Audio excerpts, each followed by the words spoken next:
What's up, everyone? It's your boy Scott. Welcome to the Scott Reports. Today we're here to talk about Lostorage Conflated WIXOSS episode 5, and it has been very interesting to see this key card mechanic that we've been introduced to this season, with the selectors being able to take the battlefield and join into the fray.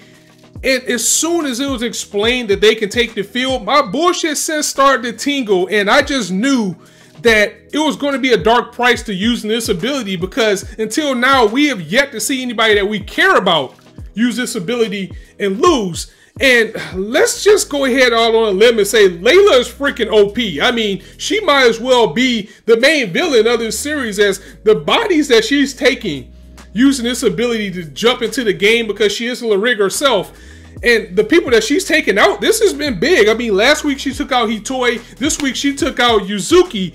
And going back to the price paid, now that Yuzuki has lost, and this was, by the way, probably the best battle that we've seen this season so far, she's trapped. She belongs to Layla now. And that was something that I was worried about. That was something that I knew was going to come into play in some type of dark way, because this is what this series is about, as it seems like there can only be one. It looks like, what I was wondering is how much of a risk it would be for people to actually gather these Lostoriges, other than to have nefarious purposes and just to make people hurt and have sorrow, and just, you know, to say, I took something that's important to you. But, you know, knowing this series, that's probably exactly what it is. We also learned that you can't physically, like, take a Lostorage or a key card from somebody. Like, if you win it, you can't hand it over to somebody. So I was wondering how that works, but I'm also a little bit confused, as at the end of the episode, you remember Sho, Chinatsu's friend, who is now the Lostorage,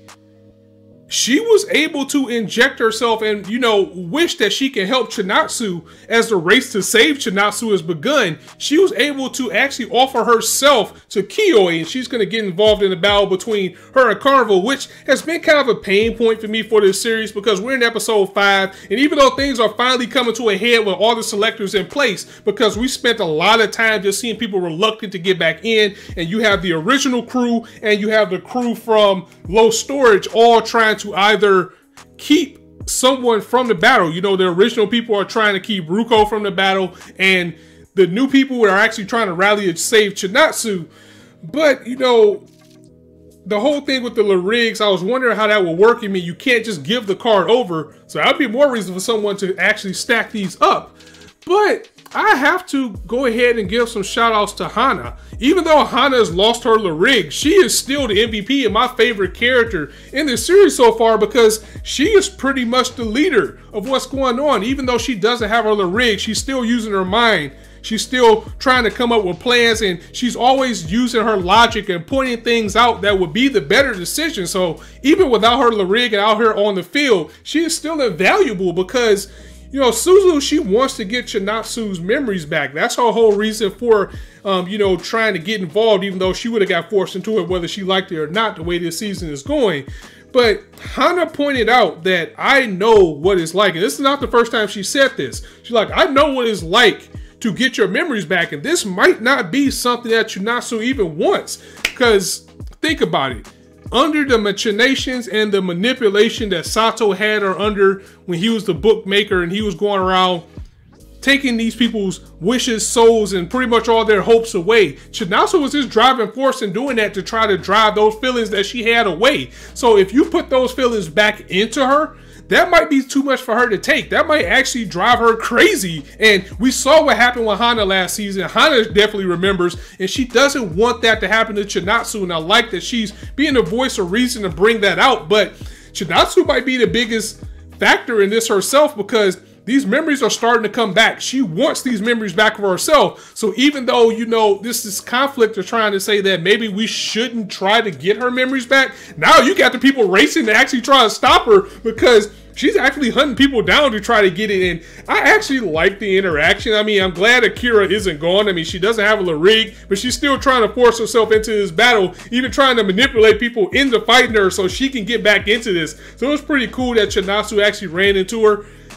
And, you know, she was actually saved by Kiyoi. So every time I see Akira, it's just good, because I don't like the character. It's just that she's there to bring hurt and evil. So if you're going to have a series like this, that's the perfect person you need around.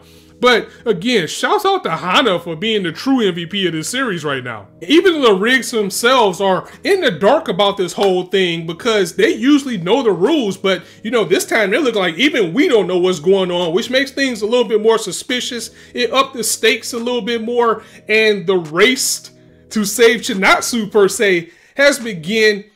We can finally get down to the nitty gritty of this series, and the only dangling thread that we still have is that we just got to get Tama back. I mean, come on, she's in the intro. We know we're going to go ahead and see her go in, so let's get to it already. Hopefully this little shaking up thing that she had with her hearing the voices will be enough for, you know, Rue to actually get back in there and try to help, but we'll just have to see where this goes next week and hope that another week goes by and we still have our precious Kiyoi as, you know, the hero, and don't get her captured because we seen nobody's safe if we lost Yuzuki. So I'm gonna go ahead and get up out of here, guys. Definitely let me know what you thought of this episode in the comments below.